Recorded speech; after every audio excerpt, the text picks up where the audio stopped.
Mendoza, por supuesto Alcides Montilla y el licenciado Julio Ayala Serra le dan la bienvenida a nuestro siguiente invitado en esta programación. Correcto.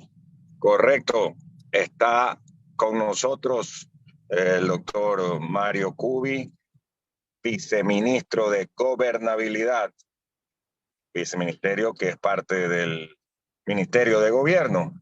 Vamos a hablar inmediatamente con el jurista muy conocido en nuestro medio, además ha sido un académico permanentemente, y vamos a hablar con él inmediato. Pero antes decir al Cidito, oiga, yo no había tenido la oportunidad, porque estábamos ya en la entrevista con la vicepresidenta del Consejo de Participación Ciudadana, pero quería, oiga, felicitarlo por el triunfo de Meleca, porque hay que ser en esto no solamente justo, sino noble. Así que un buen triunfo del Emelec el día sábado. Yo se lo dije el viernes. Es verdad, usted dijo. Pero en todo caso eran pronósticos, ¿no? Sí, claro. Usted me preguntó mi pronóstico y yo dije que iba a ser azul. Hubiera apostado, pues, Ricky, se ganaba un billete. Hubiera sido bueno, pero como yo no soy, como no soy emelecista, por eso no aposté. Bueno, la casa de apuestas que no le escuché, ingeniero, no le escuché. No, decía que en todas esas casas de apuestas que hay ahora podía haber apostado, pero claro, que son virtuales, ¿no? Y Alcidito, usted también estaba escéptico, ¿no? Claro, después de ver al equipo jugar tan mal y derrota y empate y no ganar, pues imagínese usted cuál es el pensamiento de un hincha melecista como yo, que el equipo no está jugando bien, pero cuando se trata de clásicos, parece que el disco duro de cada futbolista como que borra las cosas malas y se pone a hacer cosas buenas, y hizo la primera cosa buena ganándole el clásico, que es como ganar el campeonato para los hinchas, ganar el clásico, ¿no? Claro. Oiga, y termina este clásico con la salida de ambos técnicos, ¿no? De los dos clubes. Rondelli por ahí dicen que todavía, ¿no? Que tiene que todo con el Guaraní de la Copa Sudamericana, que va todavía a dirigir el equipo. Y después dicen que el señor Torres, un colombiano que que estuvo en el Deportes Tolima, ya está aquí para dirigir al Emelec. Vamos a ver, ¿no? Pero yo creo que el señor Rondelli ya tiene las horas contadas, ya el reloj de la arena ya prácticamente casi no tiene nada, así que los resultados son los resultados, saca técnico, no queda más que cambiar al técnico. Ojalá que le rinda al equipo. Claro. Oiga, y una buena noticia también, porque hay que citar en esto de los deportes. Ayer quedó campeón de lo que se denomina la Conca Champions, que es como el equivalente de Copa Libertadores de América, pero en la CONCACAF. El equipo de Ángel Mena quedó campeón. León. Sí, el León. Claro. Le ganó de Guanajuato. De Guanajuato es, ¿no? Claro, León de Guanajuato. Allá Ángel Mena en el partido de ida metió un gol y ayer tuvo una gran actuación. Sí. Asistencia en el gol del León. Y pues contra el equipo de LA Fire, donde juega también otro ecuatoriano, compatriota, el Chiqui Palacio, ¿no? Exactamente. Así es que realmente un gusto verlo a los dos jugadores ecuatorianos, compatriotas, en esa final, y que haya ganado el equipo de Angelito Mena, que es seleccionado ecuatoriano de fútbol. Eso también creo que es bien importante. Oiga, vamos a empezar la charla con el doctor Mario Cubi. Mario, bienvenido, ¿cómo le va? Buenos días. Muy buenos días, Andrés, Alcides y a todos los que escuchan el programa. Muy bien, gracias. Pues algo triste, yo soy amarillo, así que yo también, fin de semana, pero bueno. Más aún Mario, con lo sucedido en Esmeraldas, pues ahora coordinando muchos temas que no teníamos programado para estos días, conversando con las diferentes carteras de Estado que están en Esmeraldas y algunas avanzando Esmeraldas para dar todo el soporte necesario en estos duros momentos que pues el clima nos enfrenta. Bueno, le cuento que aquí somos amarillos, la mayoría también, vea, el licenciado Julio Ayala, Ricardo Castellanos, quien le habla, nuestro control máster Isaí, pero Alcidito es un MLXista que pues un gran hincha de su club, así que hay que también reconocerle, ¿no? Y yendo a lo de Esmeraldas, que ha sido y es una situación realmente tremenda, con un saldo muy, muy devastador. Vamos a empezar para hablar de eso y mucho más. Las preguntas de nuestros compañeros Alcides Ezequiel Montilla y Julio Osvaldo Ayala Serra. Gracias, ingeniero. A propósito, entiendo que el presidente Lasso va a estar hoy día al mediodía en Esmeraldas. ¿Qué información nos tiene que dar respecto de la situación de la provincia? ¿Qué va a hacer el presidente? ¿Qué tipo de aportes y de entregas va a hacer? ¿Quiénes van a estar? Más o menos detalles sobre eso. Abogado Cubi, bueno. Seguro, sí. Bueno, lo primero es una situación dinámica, es una situación que conforme va avanzando las horas, pues, se van prestando diferentes tipos de contingentes, pero en primera instancia, por ejemplo, se han activado los albergues desde el Ministerio de Inclusión Económica y Social. Junto con eso, una atención integral que incluye no solamente el techo, el espacio de baños, la alimentación, vituallas, sino también apoyo psicológico y acompañamiento a los diferentes familias y personas que se encuentran en el lugar. Adicionalmente, se están activando ya diferentes niveles de la Secretaría de Gestión de Riesgos, de Fuerzas Armadas, de la tarea de mando conjunta, que ayuda no solamente a los rescates de las personas, sino también a los procesos de evacuación y al acompañamiento para dar seguridad. Y aquí aprovecho a hacer un llamado, esperemos los que nos escuchen desde Esmeralda, los que estén acercándose, que sigan las disposiciones y recomendaciones de las autoridades. Entendemos que a veces existen ciertas dudas y les voy a dar un ejemplo concreto. Hay personas que no se quieren mover de la zona de su casa porque tienen miedo a que quizás le roben sus bienes. Sin embargo, hay que entender que en este momento lo primero que hay que precautelar es la vida y para eso es necesario avanzar con los protocolos. Existirá dentro de la tarea conjunta cuerpos de seguridad encargados de evitar esto. Sin embargo, insisto, por favor, por precautelar lo primero que es la vida, no solamente de ustedes, sino de sus familias, por favor, sigamos las recomendaciones de los equipos de seguridad. Tenemos el reporte, insisto, es una situación dinámica, pero confirmados por ahora algo más de 11.700 personas afectadas y hay realmente una afectación material que por ahora no ha podido ser calculada. Y hay más de 12 toneladas de asistencia que han salido de distintos puntos, insisto, no solo en alimentación, sino también en vituallas y en equipamiento. Así que estaremos durante todo el día en esto. Efectivamente, el presidente de la República se está movilizando a Esmeraldas. Antes del mediodía se confirmará una rueda de prensa. El señor ministro de Gobierno también está viajando a Esmeraldas. Algunas de las carteras como educación, salud están allá, garantizando, por ejemplo, en el caso de salud, que todos los hospitales, tanto los de primer nivel como el regional, están activos, están funcionando, e incluso dos en la zona de Muisne que fueron afectados por el agua se mantienen operativos. Se ha bloqueado un piso, pero el resto está operativo.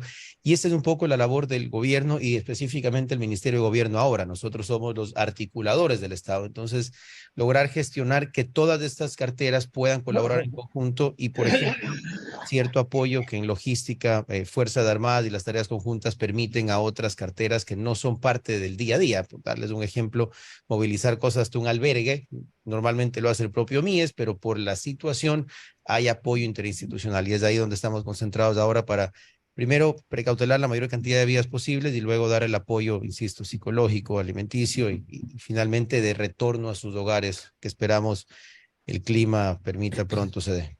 La Secretaría de Gestión de Riesgos ha dado una información amplia sobre todo lo concerniente a los daños ocasionados por el fuerte invierno en la provincia de Esmeraldas. Podríamos decir que es un presagio de lo que podría ocurrir con el fenómeno del Niño, porque están afectadas viviendas, escuelas, infraestructura en salud, 16 eventos peligrosos, 12 inundaciones, un deslizamiento, un socavamiento, un vendaval y un colapso estructural. Y están afectados Atacames, Esmeraldas, Muisne, Quinindé y sus respectivas parroquias. Y hay muchísimos ríos desbordados, claro, por el problema de la sedimentación. está desplegada la fuerza pública y también hay albergues. Pero yo creo que esto, en el transcurso del tiempo, las demandas podrán ser mucho mayores, ¿verdad, abogado? Lastimosamente sí, así es, no hay que engañarnos. En esto, desde el gobierno nacional y desde el Ministerio de Gobierno nos caracterizamos por decir la verdad, las cosas como son. Hay, por ahora, las sospechas, las alertas, los signos a nivel climatológico y meteorológico que va a venir un niño. No podemos dar una garantía completa como pasa con los eventos naturales. Sin embargo, efectivamente, ayer tuvimos una primera muestra y es por eso que resulta tan importante tres cosas. Primero, el trabajo que se viene haciendo y lo venimos desarrollando con la Secretaría de Riesgos, con el Ministerio de Defensa, como Ministerio de Gobierno, desde la articulación que hacemos con el Ministerio de Finanzas, con el Banco del Estado, el BEDE, para con las nuevas autoridades, que son más del 80% nuevos alcaldes, prefectos y presidentes de juntas parroquiales, podamos trabajar en estas obras de mitigación, que dependiendo del lugar van desde limpieza, barradas, creación de ciertas barreras de contención, que lastimosamente significan un gasto, sí, que quizás no estaban programados de muchos de los planes de gobierno de los alcaldes y los prefectos que estaban en otra cosa antes de sentarse en el cargo. Pero ahora que podamos trabajar en conjunto, como se está haciendo ya con el ministro Ron de Obras Públicas, por ejemplo, en la zona de Chimborazo, como se ha empezado el trabajo en zonas de Guayas, para poder prevenir lo que más podamos. Hay que ser sinceros. Es que esa es la palabra prevención, ¿no? Es lo que toca hacer, es prevención para que se reduzcan los posibles efectos. Punto uno. Punto dos, que por favor sigamos las recomendaciones de la Secretaría de Riesgos. Y aquí no es no entender una realidad social. Pero si se ha detectado un lugar donde se pone una alerta amarilla, una alerta naranja y se piden evacuaciones, por favor, hagamos. Sabemos que no es sencillo, entendemos que en ocasiones el estar un tiempo en un albergue no es lo mismo que estar en casa propia, pero es una realidad que existen asentamientos irregulares. Es una realidad que lastimosamente se ha desarrollado durante mucho tiempo terrenos, espacios, viviendas en zonas de alto riesgo y que cuando estos eventos pueden venir, si es que hay recomendaciones de evacuación, tienen que cumplirse. Si hay trabajos previos, tienen que cumplirse y finalmente pues como gobierno nacional estamos trabajando semanalmente en los COEs para identificar qué herramientas hay que tener disponibles. ¿Para qué? En el caso de que la prevención no alcance, que esperamos sea así, pero la naturaleza en ocasiones supera las capacidades humanas, en que la gente tome decisiones limitadas respecto a las recomendaciones. ¿Y por qué digo esto? Para ser un poco más claros. Bajo ningún concepto, en ningún momento se va a buscar culpar a un ser humano de una desgracia. Sin embargo, pasó en 2 ocasiones en los problemas que existieron en la sierra donde se solicitó la evacuación. Y mucha gente no quiso salir. ¿No? Es correcto, así es. Bajo ningún concepto esto es culpa de nadie como persona, pero sí hubo gente que no quiso salir. Desde las 12 del día se estuvo solicitando la evacuación de personas. Hasta las pero se usa la fuerza pública, pues abogado, pues. Pero sacar a alguien de su casa agarrado de los brazos cuando no está siendo detenido no necesariamente es viable. Así es, desde ahí donde sí le pedimos a los ciudadanos, ahora que tenemos lastimosamente una primera muestra de lo que el clima puede provocar, que sigan estas recomendaciones.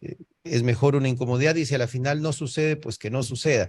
Aquí estamos empezando a acostumbrarnos, esperemos no sea mucho, a este tipo de reacciones. En Estados Unidos y en otros países que están acostumbrados, por ejemplo, a temporales como un huracán, como un tornado, tienen hasta bien designados los lugares donde van a ir. Y cuando hay una alerta, van al sótano, van a estos refugios, van a los albergues hasta que pase o no. No necesariamente es cómodo, pero sería muy importante que empezamos a hacer conciencia, que además de las obras de prevención y del trabajo que se está buscando lograr con los alcaldes y prefectos, es necesario tener también una reacción ciudadana e individual adecuada cuando existan las alertas. Abogado Cubi, esta entrevista continúa con mi compañero Julio Ayala. Adelante, Julio. Abogado Mario Cubi, viceministro de Gobernabilidad, muy buenos días. Usted habla de prevención. Pero, oiga, la NOAA viene hablando del fenómeno del Niño que se presentaba en junio desde hace varios meses atrás. Y yo particularmente no veo acciones de prevención en ninguna parte. Anuncios y anuncios. Yo conozco, por ejemplo, que ustedes, el gobierno, me imagino, tiene incautado centenares de máquinas retroexcavadoras que les quitaron a los mineros ilegales. En lugar de esas máquinas estar trabajando en la profundización de los ríos, en la creación de canales de riego, en la construcción de albarradas, No se ve ningún trabajo, todavía están conversando, van a conversar, pero lo que sí vi hoy en la mañana a un ministro anunciar que ya han mandado a hacer 3,000 kits de ayuda. O sea, acciones cuando ya la leche se derrama, pero no una prevención para que la leche no se derrame. Abogado Mario Cubi, ¿por qué actuamos así los ecuatorianos siempre? Julio, buenos días. Bueno, lo primero, se vienen dando varias de las medidas necesarias de prevención. Esto se trabaja con la Secretaría de Riesgos, con el Ministro de Transporte y Obras Públicas, quizás no en la cantidad que se quisiera o se esperaría. Puede ser una realidad ciudadana, eso no la voy a discutir, porque es un tema también debatible. Sin embargo, para responder concreto, Julio, a lo que mencionabas de las máquinas, hay en el Ecuador un proceso. Es parte de por qué, y aquí lo digo abiertamente, ojalá la próxima asamblea, ya que esta no tuvo los pantalones para hacerlos, apruebe una ley de extinción de dominio que nos permita con mayor libertad hacer cosas como las que pasan en Colombia o las que pasan en Perú, para no irnos muy lejos, ¿verdad? Que se utilizan esos equipos o finalmente se los dinamita. No necesariamente lo más fácil, pero al menos en el combate a la delincuencia es una respuesta. Hoy en Ecuador no podemos hacer eso, Julio, porque usar esa maquinaria podría traer responsabilidad a quien está encargado de su custodia. Esa es una realidad jurídica, no necesariamente que me guste, pero debo decírselo como gobierno que no puedo hacer algo que está en contra de la ley, lastimosamente que está en contra de la ley, para complementarlo. Sin embargo, Mario, disculpe, pero veo con muy buenos ojos que, por ejemplo, las armas incautadas a los delincuentes van a ser usadas por la Policía Nacional. Esto mediante un decreto de gobierno que me parece excelente, porque me parecía la estupidez más grande que armas muy especiales tengan que ser destruidas simple y llanamente porque se las quitaron a los delincuentes cuando la policía y el ejército carece de estas armas. Me parece muy bien. ¿Y por qué no hacer lo mismo con el tema de la maquinaria incautada? ¿Cuál es el problema? Ahí, Julio, es una reforma legal la que se necesitaría, básicamente, pero estoy de acuerdo con usted, plenamente de acuerdo con usted, que se usen las armas y que en este caso la maquinaria que se tendría incautada, igual que los bienes muebles o inmuebles, siguiendo el debido proceso se lo puede hacer, pero que se acelere eso, es necesaria una reforma legal. Esa es la realidad en este momento. Por ejemplo, yo desde que tengo uso de razón conozco que en las aduanas se pudren las incautaciones en lugar de entregárselas a la gente, porque no bueno, Julio, hay mecanismos rápidos para actuar. Bueno que lo mencione, justo eso hemos estado terminando de desarrollar y estoy dándole aquí una primicia que espero no me cueste mucho, pero son algunas semanas en las que estaremos ya logrando liberar muchas de las incautaciones que luego de pasar el proceso jurídico que corresponde, porque también hay que pasarlo, no es algo que se pueda disponer libremente, se van a hacer entregas a nivel social con eso que ha sido parte de este trabajo. Mira, lastimosamente, Julio, y estas son cosas que quizás no se ven. Y aquí sí voy a hablar de una parte que me enorgullece de lo que hacemos en este gobierno, y es de encontrar cómo resolver las trabas burocráticas, jurídicas, que habían dejado aquí los amantes del autoritarismo y el Estado, que van desde cosas como los tiempos de adopción, que podía tomar 5 o 6 años que una pareja pueda adoptar a un niño, que se ha mejorado muchísimo, siempre hay espacio para mejorar, pero hemos bajado los tiempos, hasta este tipo de ridiculeces como tener que destruir armas incautadas o el no poder utilizar herramientas que podrían ser útiles para el Estado y la ciudadanía. Así que desde esa perspectiva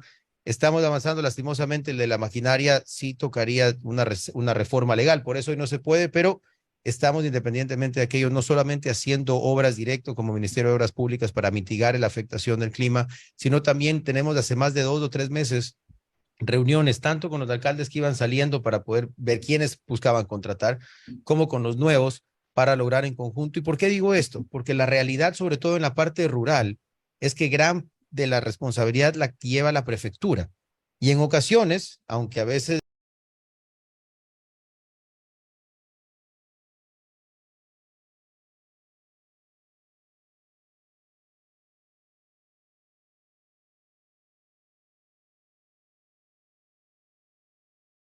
es difícil de comprender, las prefecturas tienen más y mejor maquinaria que el propio Ministerio de Transporte y Obras Públicas por la cantidad de kilómetros, sobre todo en carretera rural, que ellos deben cubrir en lo que vamos a hacer durante los próximos 2 meses. Porque, Julio, Dios quiera que tengamos los 5 o 6 meses que mencionaba hace un momento, pero los reportes indican que podría ser tan cerca como agosto o septiembre que empecemos a tener los primeros efectos de ese niño. No es para generar miedo, es para entender la urgencia con la que hay que trabajar. Nosotros estamos en eso, por eso hoy mismo el presidente viaja para reforzar los trabajos, no solamente de rescate y de recuperación ahora, sino también de reforzar la prevención. Mario, yo creo que ya estamos en el fenómeno del niño, ¿no? Yo no he visto jamás ver que llueva en el mes de junio, ¿no? Yo recuerdo que cuando era niño, cuando de vez en cuando llovía en el mes de mayo, que era cuando ya regresábamos a clase, las mujeres salían a bañarse porque decían que las aguas de mayo rejuvenecían.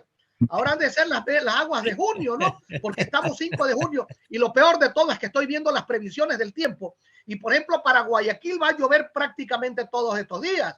Y acá en la costa ecuatoriana después del 15 va también a llover. Es decir, esto es una cuestión completamente anómala. Para mí ya es fenómeno del niño, como lo dijo la NOAA.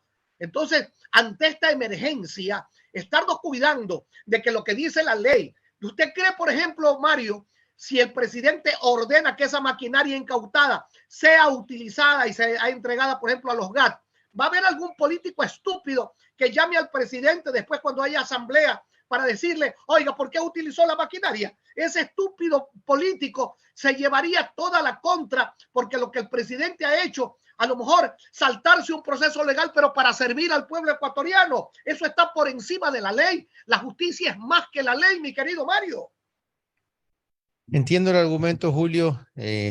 Además, comparto su estado de ánimo respecto de la situación y de la frustración de no poder hacerlo. Sin embargo, no podría yo recomendar que el presidente de la República incumpla la ley.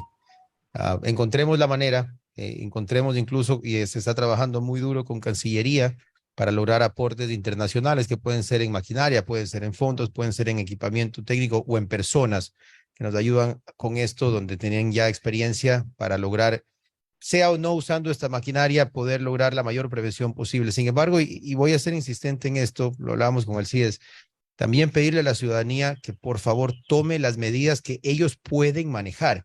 Parecen pequeñas, pero la diferencia entre no botar basura en la calle para que la alcantarilla no se tape puede marcar la diferencia entre en que tu casa se inunde y no se inunde. Porque no importa el trabajo que se haga, si tenemos taponados, si seguimos llenando de basura los canales, por ejemplo, en las carreteras, estamos aportando esa afectación. Así que, por favor, nosotros también hagamos desde casa, desde nuestra vida diaria, nuestra parte, y Dios no quiera, si en algún momento existe un temporal que se pasa de los límites que pueden existir en ciudades, que pueden existir en prefecturas en virtud de los asentamientos que se han realizado, sigamos las recomendaciones de las autoridades de riesgo, de las autoridades de las Fuerzas de Tarea Conjunta de Policía y Fuerzas Armadas, del Ministerio de Inclusión Económica y Social que maneja los albergues, del Ministerio de Salud Pública, del Ministerio de Educación, que por ejemplo, por ahora mantiene suspendidas las clases en varios cantones de Esmeraldas, porque siempre lo que se buscará es, aun cuando para algunos pueda parecer exagerado, precautelar la vida de los ciudadanos. Estamos ante un evento sin precedentes e insisto, disculpen que lo diga de forma un poco cruda, pero nos pasó en el AUSI con algunas personas que decían, yo tengo 30 años viviendo aquí y nunca ha pasado nada. Bueno, los desastres lastimosamente a veces pasan cuando nunca antes se había visto o donde no se había visto. Por favor, respetemos los procesos naturales y obedezcamos las disposiciones que desde las autoridades que lo que buscan es proteger la vida se dan. Pero Mario, ¿hasta cuándo van a pedir de favor? Metan a la cárcel a unos cuantos irresponsables y va a ver cómo la gente se pone en vereda. La gente, esos mismos irresponsables en el Ecuador van a otros países y actúan pero apegados a la ley porque saben que les cae el hacha. Pero como aquí hay impunidad en todo, entonces hacen lo que les da la gana. Don Andrés Mendoza, por favor.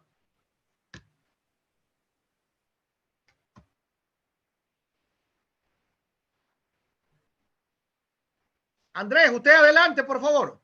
Gracias, mi querido Julio. Gracias. Vamos a hacer una breve pausa comercial.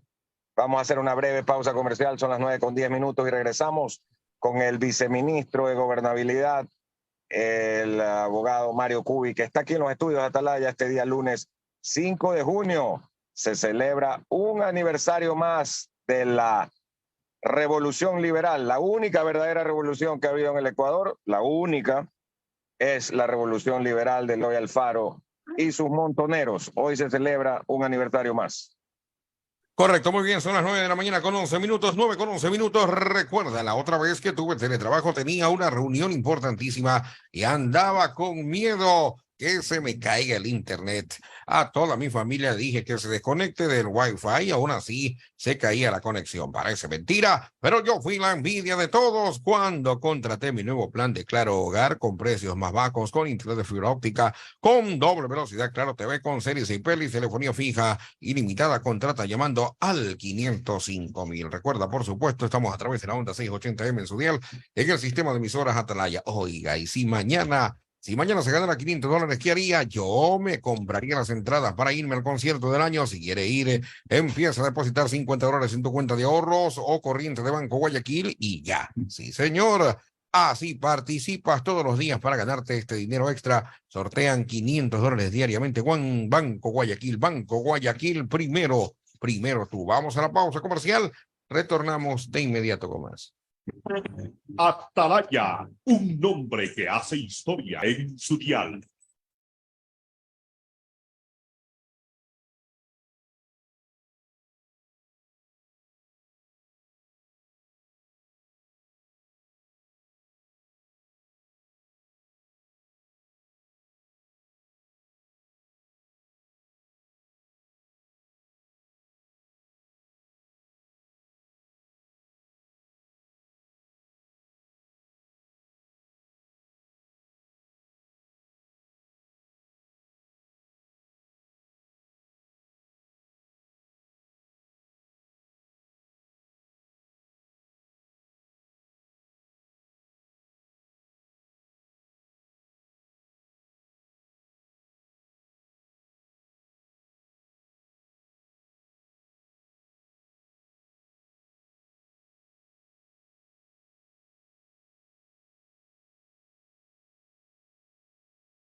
Mañana con 17 minutos, 9 con 17 minutos a través del sistema de emisoras Atalaya. Estamos dialogando con el doctor Mario Cubi en esta programación y vamos con esta interesante entrevista.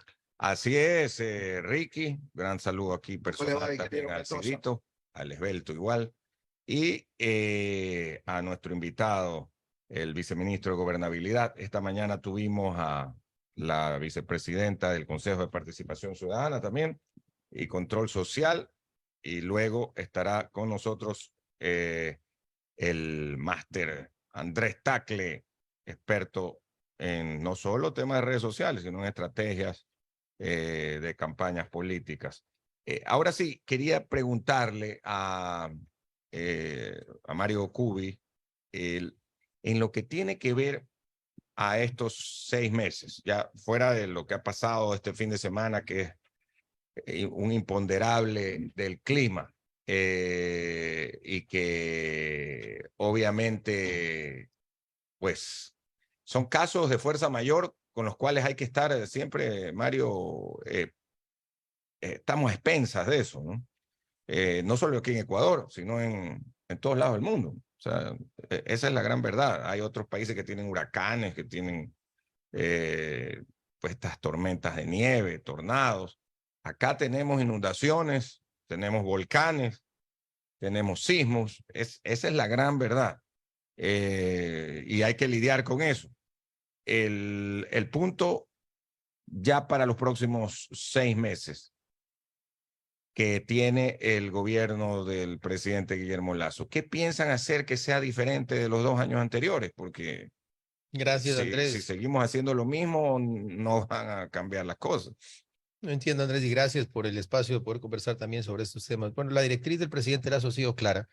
Quiere que en los próximos 6 meses logremos lo que estaba planificado para 2 años. Y aquí hacer algo de reflexión es natural en casi todos los procesos de gobierno que existe un periodo de curva de aprendizaje, sobre todo cuando es un gobierno nuevo. Desde esa perspectiva, incluso los reelectos a veces tienen problemas en las transiciones.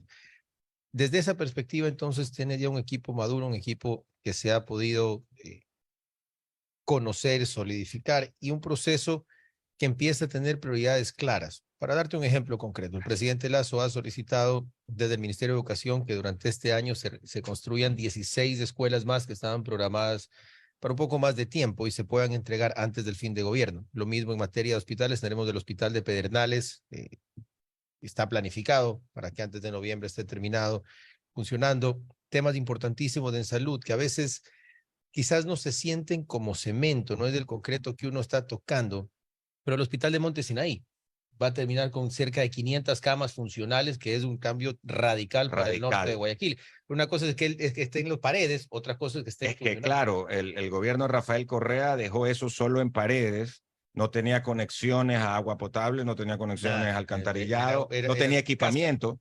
Correcto. Era cascarón, digamos. Puro cascarón. Y ahora para esa zona del norte de Guayaquil. O sea que en el gobierno de Lenín Moreno todavía tampoco se lo había. No se completó. No se completó. Ahora lo van a dejar con 500 camas operativas con todos los sistemas necesarios para que la ciudadanía tenga el acceso. Médico, obviamente. Equipamiento y justamente el presupuesto, que también, de nuevo, son cosas que a veces no se ven, pero el presupuesto bien hecho para que sea sostenible el tema de insumos dentro de los hospitales. Eso en cuanto a salud, educación, por mencionar algunas cosas. También en materia de seguridad se está trabajando con muchísima dedicación, no solamente en el trabajo que ya ven de Fuerzas Armadas y de policía, en sectores. Esmeraldas, de hecho, tuvo casi, antes de que suceda esto, casi un mes, vamos a 29 días sin una sola muerte violenta. Lastimosamente hubo un evento algo fuerte hace una semana, pero ha mejorado de manera sostenible la seguridad en Esmeraldas y seguiremos con esto. Hace poco se hizo una intervención acá en Durán. También hubo 4 o 5 Pero Durán está terrible. Pasó, entró la intervención y si te das cuenta... La intervención en militarización ahí en Las Cabras. Correcto. ¿No? Y desde ahí se está llevando a cabo todo un procedimiento que por temas de seguridad no puedo dar mucho detalle, pero se está llevando a cabo y se va a sostener durante bastante tiempo en Durán. Lastimosamente, la realidad es que también este tipo de intervenciones generan una reacción de las bandas. Entonces son primeros 3, 4, 5 días donde ingresan Fuerzas Armadas y Policía, donde se han tenido resultados de muy alto nivel, no solamente en capturas, sino también ya hay casi 24 inmuebles que han sido allanados para encontrar dentro de ellos armamento, droga y varios miembros, sobre todo cabecillas de bandas del crimen organizado. Desde esa línea se va a sostener el trabajo, pero sí, en estos últimos días hemos tenido reacciones fuertes que lastimosamente son parte de lo que sucede cuando hay una intervención de este tipo, porque se está atacando a bandas criminales de altísima peligrosidad. Sin embargo, ahí seguiremos enfocados ya el día de mañana. De hecho, vamos a estar en Quito, si es que el clima y el trabajo en Esmeralda así lo permite, graduando un poco más de 2,000 nuevos miembros de la Policía Nacional que van a estar dedicados a la zona norte. Y el viernes de esta semana estaremos, si Dios quiere, en Guayaquil, también con cerca de 2,700 entre policías y oficiales de policía que van a entrar a patrullar directamente la zona 8. Es decir, se está enfocando El sur de la ciudad. todo Guayaquil, una parte de Durán, San Borondón, Playas, esa que está cubierta como zona 8 va a tener 2,700 nuevos policías, y también el resto de provincias y cantones de la costa, que lastimosamente es donde se concentran los mayores niveles de peligrosidad, van a recibir la gran mayoría de los 8,500 nuevos policías que se están graduando durante esta semana. Eso para tener en cuenta que a veces los números grandes se pueden confundir. Representa cerca de un 20% más del número de policías en las calles que van a salir a patrullar a partir de la próxima semana. Vamos a ir con don Alcides Montilla. Doctor Cubi, este tema de los proyectos de ley, decretos ley emergentes que ya ha enviado el presidente Lasso a la Corte Constitucional, ¿qué es lo que está pasando?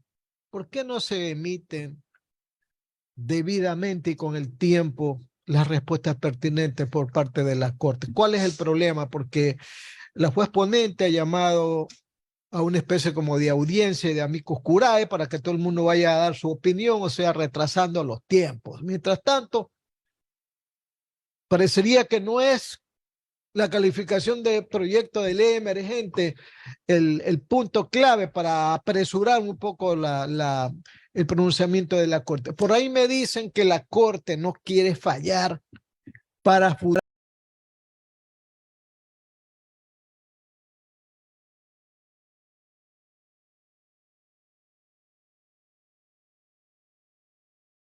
futuras demandas de inconstitucionalidad. Entonces quiere hacer las cosas bien para evitar estos problemas.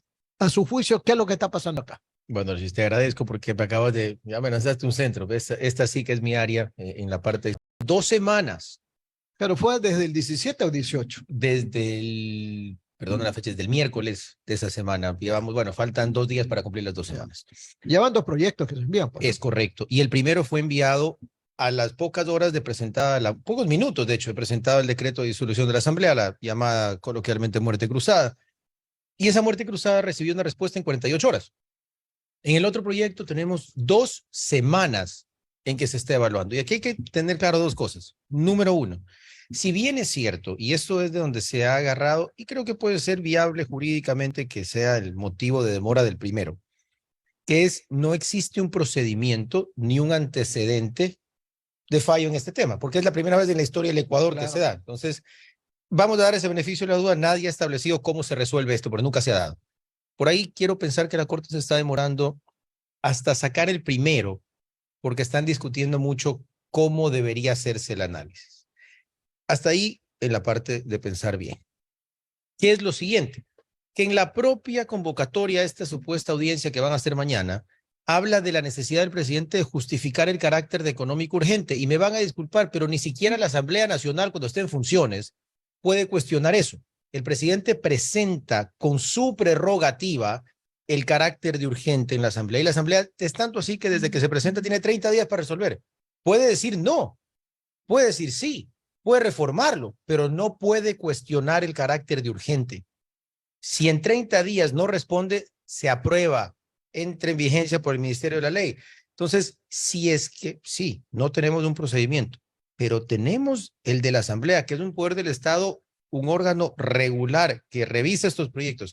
Si ni siquiera el Pleno por mayoría ni simple ni absoluta de la Asamblea puede cuestionar el carácter de urgente, ¿de dónde acá la Corte se tiene y se da la atribución de pedir justificación del urgente? Ellos lo que deben ver es la constitucionalidad o no de la ley. Si Por lo ellos que le dicen, digo, pues, quiere perfeccionar Sí, pero su eso debería ser pronunciamiento para inconstitucionalidad. evitar futuras demandas de claro, pero inconstitucionalidad. ahí en el jurídico puro y duro, para evitar demandas de inconstitucionalidad, lo que la Corte debe hacer es evaluar la constitucionalidad o no de cada uno de los artículos que está en la ley. Eso Pero es lo que no le cuestionar si corresponde, es nada urgente más, o no pues. urgente. Correcto. Es más, para mí y para algunos colegas con los que hemos discutido, lo que correspondía hacer la Corte es dar un dictamen de constitucionalidad similar al que hace con las acciones de inconstitucionalidad, que fue lo que hizo con el decreto de muerte cruzada. Es decir, ¿es constitucional o no es constitucional por A, B y C? Nada Abogado, más. y Esto que entonces- se inventa ahora Y entonces es una esperemos. paparachada. Es una Esperemos paparachada. sentados entonces. Básicamente, y lo peor de todo es que como no existe un procedimiento. Oiga, pero todos estamos esperando ya que quiten ese impuesto. Pues. Oye, pero es que- O sea, todos nosotros. ¿Qué vale? Aquí, Parece que Eso nosotros se debería haber puesto. como que no pagan impuestos, no les interesa el tema. estamos ¿verdad? preocupados. Todo nos Oiga, pero si a ellos, imagínense, de su sueldo, les descuentan. Ya ves, pues entonces. Y no es solamente el impuesto a la renta de los que somos personas naturales contratadas, también el RIMPE, que es de aquellos que facturan de 60,000 para abajo al año, o sea, hasta $5,000 al mes, que no es cualquier cosa, también se bajan de manera considerable los impuestos. Considerando que después de la próxima asamblea lo puede denegar o no, pues, pero esa es correcto. la alternativa. Y de nuevo, a la Corte solo le corresponde evaluar la constitucionalidad, no esto. Esto de pedir una audiencia, de pedir justificación al presidente y invitar a amicus, que, ojo, todo el que quiera presentar a los amicus lo puede hacer siempre. No era Ya lo va a necesaria la presentar el invitación. analista Virgilio Hernández El también. que le dé la Todo gana eso. que presente, No, pero la tenemos Corte entrevista. tiene que avanzar y es importante, sí, es reforzar esto. Ojalá, insisto, pensando bien, que el primer fallo se demore, porque están evaluando desde la perspectiva procesal cómo hago. Pero de ahí en adelante, Claro, no es posible que cada decreto Franca sea tiene que tener. cada 2 semanas y seguirán presentándose entre hoy y los próximos días más decretos ley en temas que son importantes para el país. Ojalá la Corte entienda que este es un momento histórico para que ellos cumplan su trabajo, no para que se conviertan en actores políticos. Julio, por favor, continúe usted. Gracias, don Mario. Pero dígame una cosa, ustedes ya deben haber analizado si la Corte Constitucional está integrada en su mayoría por opositores al gobierno o por gente que está realmente de acuerdo con la línea del gobierno. Les soy sincero, Julio, y lo digo con mucha claridad, no por tratar de evadir la pregunta. Yo no veo en esta Corte Constitucional a políticos ni a gente partidista que apoye o no apoye un gobierno. Ahí debo reconocer, a pesar de que no siempre estoy de acuerdo con ellos, que hay profesionales del derecho. Lo que sí le puedo decir es que hay una fuerte tendencia progresista o más de centroizquierda dentro de la ideología de los jueces, y eso no solo por acciones políticas, sino porque yo he estudiado con ellos o de ellos. ¿Sí? Si uno lee libros de algunos de estos profesores, sabe que odian el hiperpresidencialismo, saben que quieren restringir los poderes del presidente. Y ojo, incluso en el debate desde la perspectiva académica, uno podría tender a estar de acuerdo con eso. El tema es que la ejecución de esas ideas generales que tienen no provoquen un bloqueo innecesario a un procedimiento que está previsto en la Constitución, a normativa en la que el presidente tiene la potestad de hacer, donde ellos, insisto, solo deben evaluar la constitucionalidad. No son colegisladores, no son legisladores complementarios, no son reemplazo de la Asamblea Nacional. Solo deben evaluar la constitucionalidad o no de las normas y evitar que sus ideologías intervengan en ese análisis. Mario, pero no entiendo. Usted me dejó ahorita con una duda ideológica. Usted me dice que los integrantes en su mayoría son gente de centro izquierda y que están en contra del hiperpresidencialismo, pero si los izquierdistas lo que quieren es la preeminencia del Estado, pues. Entiendo, Julio, podríamos irnos a un largo debate ideológico con gusto. Sin embargo, en este sentido, debo reconocer que a los jueces de la Corte, insisto, no todos, a muchos, mi lectura no es de esa izquierda mal llamada, incluso falta de respeto para los izquierdistas de veras del socialismo del siglo XXI. Son gente que, insisto, se alinean con esa idea del progresismo, de los derechos humanos más desarrollados, de las tendencias que uno puede a nivel jurídico determinar de los fallos de la Corte Interamericana de Derechos Humanos. Van más por esa tendencia de un constitucionalismo garantista fuerte que otra, y por ahí podría verse un poco afectado este trámite de proyectos de ley que nacen del Ejecutivo sin pasar por el Legislativo. Insisto, es mi interpretación desde lo doctrinal y jurídico, pero lo importante ya en la realidad práctica y en la que nos enfrentamos es que la Corte entienda que su rol no es en de involucrar sus principios ideológicos o de pretender ser un colegislador. ¿Por qué te digo esto? Porque un legislador sí tiene la capacidad de impregnar su visión política que representa dentro de un proyecto de ley. Puede decir, no, esto no va así. En la Corte no pueden. La Corte solo tiene que ver si lo enviado rompe la Constitución, entonces es inconstitucional, no puede ir. Si es que aunque no me guste o la tendencia de esta idea no me convence del todo, pero no está en contra de la Constitución, apruebe, nada más. Por lo tanto, esperemos que mañana que pase esta primera audiencia, que en mi opinión no debía haberse ni siquiera dado ni convocado, tengamos pocas horas hasta el fallo de los jueces de la Corte. Mario, dígame una cosa, ¿está haciendo algo el gobierno ahora que no tiene el contrapeso de la Asamblea para cumplir con aquella oferta de campaña que seguramente está hasta notarizada, porque así tienen que presentar los candidatos sus planteamientos notarizados? Aquella oferta de traer a una comisión internacional anticorrupción y crear los mecanismos para recuperar lo robado. ¿Hay algo al respecto, Mario, por favor? Bueno, Julio, se está trabajando muchísimo en ese aspecto. De hecho, uno de los hitos históricos en este país. Lo que pasa es que a veces, y aquí me hago una autocrítica a quienes somos parte del gobierno, a veces quizás nos falla un poco la comunicación, pero se han recuperado ya 340 millones de dólares de lo robado de Dispol. Eso es un hecho histórico que en este país no se había dado, lo que llamamos la repetición o la recuperación de fondos internacionales, y se está trabajando, entiendo, pronto para recuperar algunas decenas de millones más dentro de esa misma cartera. Se está trabajando en la Comisión Anticorrupción, no necesariamente en el formato que en algún momento se manejó, que fue algo similar en Guatemala, pero se está trabajando de manera ardua en recuperar lo robado y sobre todo en apoyar, que ojo, no siempre nos corresponde a nosotros.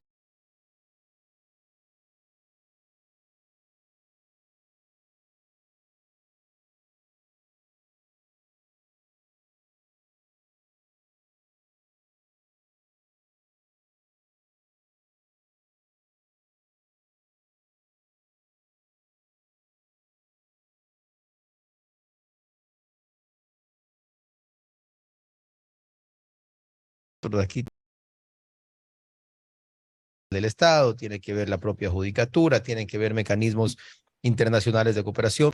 Y ya vamos para seguramente con lo que le queda al gobierno 2 años y medio y todavía no vemos esa situación, Mario. ¿Qué es lo que los detiene? ¿Hay demasiadas presiones para no hacerlo? ¿O qué es lo que pasa? No, Julio, en gran parte de un tema de procedimientos jurídicos donde tenemos que trabajar de la mano y esperamos con lo que se ha logrado y debo reconocer de manera positiva junto al COSEPE de lograr en este caso para el combate a la delincuencia, para el combate al crimen organizado, para el combate a los distintos enemigos del Estado, se está trabajando de manera ardua. Por obvias razones no puedo dar mayores detalles, pero justamente en construir mecanismos para que los mayores enemigos del Estado sean combatidos. Y desde ahí, ¿qué es lo que resalto?